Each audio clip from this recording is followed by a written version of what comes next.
নমস্কার সকলকে। আমার মিনি ব্লগে আপনাদের স্বাগত জানাই। জয় জগন্নাথের চরণে প্রণাম জানাই। রথের দিন আমরা পরিবারের সকলে মিলে খুব আনন্দ করতে করতে বেরিয়ে পড়েছিলাম। আর এবছরের রথটা যেন একটু বেশি স্পেশাল ছিল, কারণ বাবা মানে আমার শ্বশুরমশাই নিজের হাতে রথটা বানিয়েছিলেন।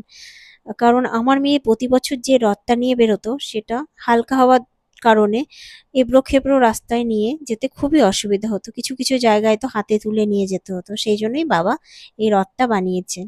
আর এই যে জগন্নাথ, বলরাম, সুভদ্রা আমরা যখন পুরীতে বেড়াতে গেছিলাম তখন কিন্তু ওখান থেকে নিয়ে আসি। তো আজকে তাদের প্রতিষ্ঠা করা হলো রথে।